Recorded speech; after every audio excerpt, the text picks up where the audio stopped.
What's up, guys? I just completed removing the axle from my 68 F100 and getting the frame prepped and ready to go so that I can install this rear carrier assembly from an S550 Mustang. And I'm going to do it using a genius kit from Range Industries. And before we install this in the truck, let's go over the parts and pieces that come in the kit. You've got the passenger and driver side front and rear brackets. You've got these large bolts and washers that are going to bolt through the brackets and into the carrier assembly. These 4 bolts are going to be the top and bottom bolts for the coilovers you're going to need to buy. You can't use the stock springs and shocks that come on the S550 Rear Assembly. You're going to have to get coilovers. These are going to be the bottoms purchased for your coilovers. They're going to mount into the lower control arms. This is a sway bar remount relocation kit because the end links of the sway bar are going to be in the way of your coilovers. So this allows you to mount that sway bar just a little farther towards the back and get out of the way of your coilovers. And then these bolts and nuts are going to be all of the various bolts that hold this whole thing to the truck. Now, as I mentioned, I just got done getting everything done, got the axle out of the way, got the frame prepped. There's a lot of work there, and I've got a whole video on getting the truck prepped and ready to go to install this. So you might want to check that video out if you haven't already. But now that we're ready and all done with that, we can get this thing ready to go. Before I put this up to the truck and start mocking location and putting everything on the frame, let's move the sway bar mount locations back with those brackets. Let's get that done first before we start test fitting this to the truck. So in this kit, they've got this already pre-packaged and ready to go. I do like how they kind of package everything into the groups and stuff that they need to be in. Let's get this thing opened up, and we need to get these new mounts. Man, look at these things. These are amazing. Holy cow. So we need to get these guys out and get them ready to go. And then here's the 4 bolts that we're going to use to mount this setup to the truck or to the frame. Now I want to go get the other one unbolted, and then what we're going to do is, the way you want to set this up is the bolts for the existing bolts are going to go in this location, and these new bolts are going to go behind it on the back side of the whole carrier assembly is how we're going to set that up. And then if you need to, you can slide it farther back so that you can pull that end link away from where the coilovers are going to be. And I like that they give you that adjustment. Now we're going to go after these bolts here on this mount, and it's just a 13 millimeter. Get these guys loosened up.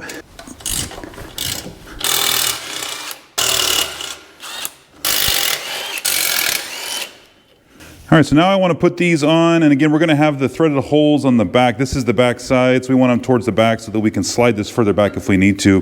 We're going to reuse the bolts that were holding the sway bar mount to this carrier assembly. We're going to use the stock bolts to pull this bracket to the assembly.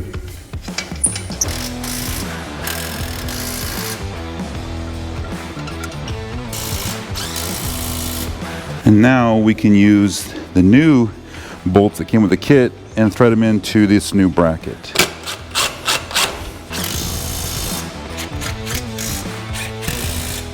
All right, that looks awesome. We're good to go there. And what we did is we moved this end link towards the rear.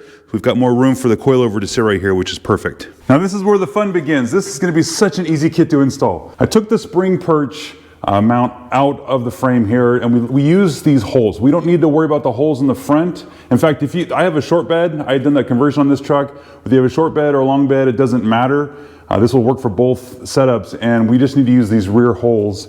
What we're going to do is we're going to set this up here, and we're going to put a bolt in these 2 holes up front, and that's going to locate where this goes. And when we put this up here, we want to slide it up to the bottom of the rail. There's a tab on the bottom here. We're going to slide that up to the rail, put those bolts in there, and that's going to locate with this little ring right here, this little boss. It's going to locate the left and right and front to rear location of the carrier assembly utilizing this. We want to do this on both sides. So let's go ahead and get this mocked up. Now a little bit later, we're going to be drilling some holes for the rest of these bolts. So I just wanted to put some tape on here so I can see the Sharpie mark when we line this thing up. So now I'm just going to put 2 bolts in the front and bolt this down and secure it. We'll do it on both sides.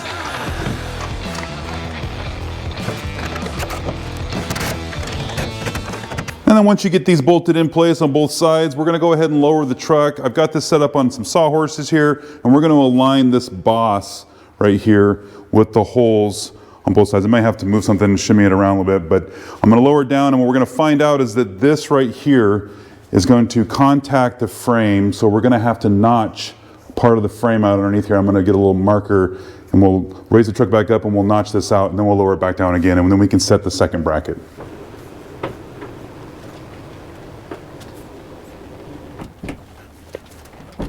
All right, we're a little closer on that side to putting that little puck piece in the cross member here in the sub assembly. So I need to lower a little bit more, but we're really, really close to being lined up with this. That's good. But you can see right here that the top of this is gonna hit the flange here. So we're gonna have to mark that. I can go ahead and mark that now because I can see what we're gonna need to cut out even though this is not sitting here. This is pretty close to lined up. All right, so you can see where I marked.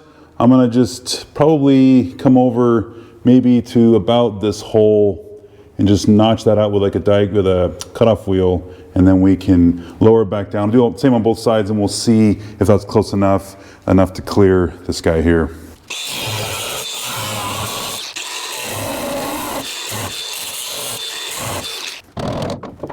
All right, we got that cut out. We got the same thing down on the other side. Just a heads up, your brake line and wiring for your rear lights are over there, so just be careful, get that out of the way. And we are gonna wanna protect this metal. We'll spray some of this rust encapsulator stuff I've got on here at the end, but I just wanted to see if this is a good enough cut for now. And so let's lower this back down and see if it fits. I think we're gonna be good on here. We've got enough clearance on both sides. I did notice that my sawhorses are not the right height because over there, that thing's about ready to fit inside that hole, but this one we got a little bit to go, so I could probably raise stuff up, but we're really, really close. Let's go check the other side. And see over here on this side, looks like I need to move this system back towards the rear of the truck just a little bit for it to fit in there, which is fine.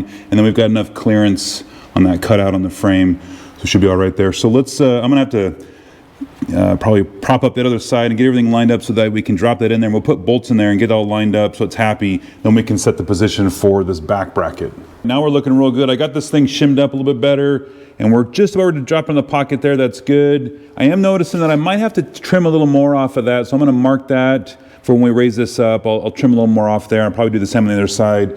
And now what I wanna do is test fit this bracket here. Now on the frame, there's this rivet that needs to stay there because of the cross member for between the two frame rails.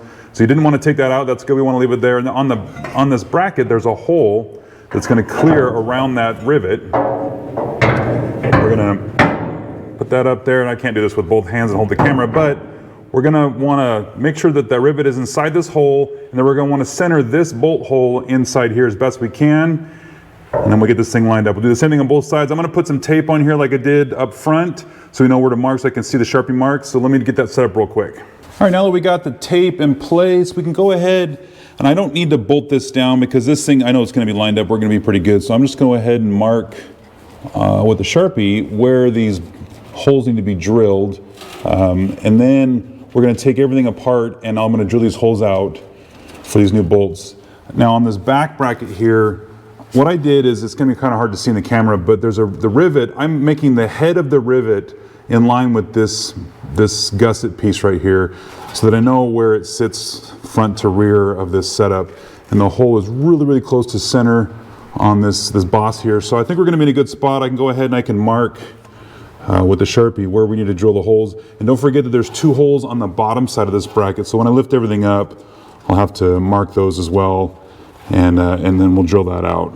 Just be careful, guys. I wasn't holding the bracket in place when I was marking that. See, when you put this up here, see how it shifts a little bit? So I had to remark those holes, and you can see that the upper Sharpie mark is the one I need, and same thing for there. But just be careful with that when you guys are doing this. I was trying to hold the camera and do everything at once, but you guys will have both hands when you're doing it. So cool. All right, let's lift the truck.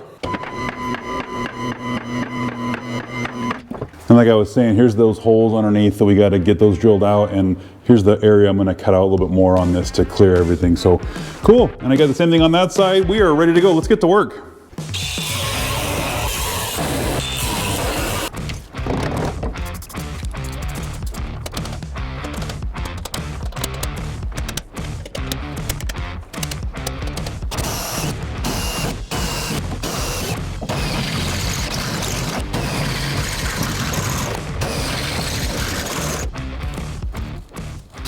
And before you know it, you got all your holes drilled. I went ahead and ran just a little bit larger drill bit on the edges here just to clean up that, put a little bit of a chamfer on there, just so there's no sharp edges. But other than that, I think we're looking pretty good. And we're ready to go, we're ready to bolt this thing back up. Let's do the other side real quick. And then before you know it, you've got the other side done too. Just remember that you've got your brake line and you've got your wiring for your taillights just so when you're drilling through, just be careful you don't hit any of that stuff. But other than that, I think we are ready to go. Now we can go ahead and start putting the nuts and bolts on these brackets and get everything bolted up to the frame.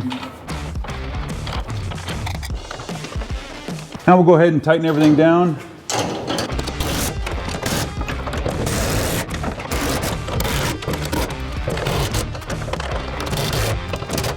Now once you get everything torqued down, you're good to go on this side and you can go to the other side. I do want to point out on my truck, and I don't know if it's the same for which years do this, but if you look right here, see how there's a gap? Now this part of the frame kind of pooches out a little bit and there's a gap up there, and I'm afraid if I didn't have these washers stacked in there that it would take this bracket and pull it that way, and this gusset here would pull up and move this out of location, out of position. So what I did was just put some washers in there to just soak up that gap.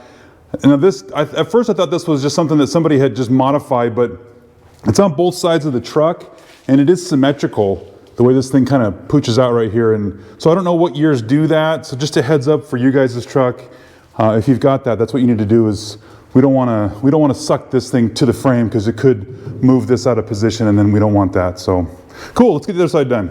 And then before you know it, the other side's done. Same thing, I had to put those washers in there just to kind of space that out. So other than that, I think we're looking pretty good.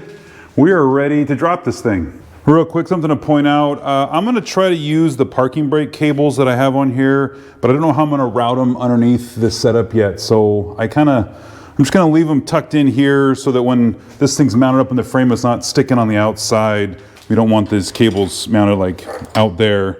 We want them inboard of these bosses. So just a heads up on that when you're getting everything figured out. And then same thing with this breather tube for the differential, and then even like with the brake lines, I still got to figure out what I'm going to do with that stuff, but I want to make sure that nothing's kind of trapped or stuck in a bad spot when we mount this thing to the truck.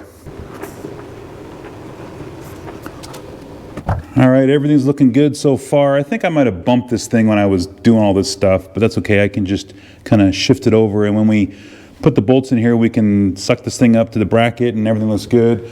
The back's still lined up like I want, so we're good there. Let's finish dropping this thing.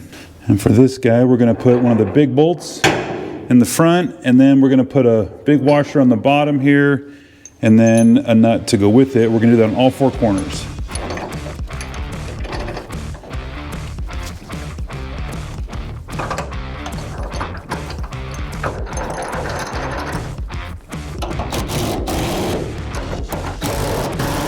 All right, once you get all four corners torqued down, we're ready to lift the truck.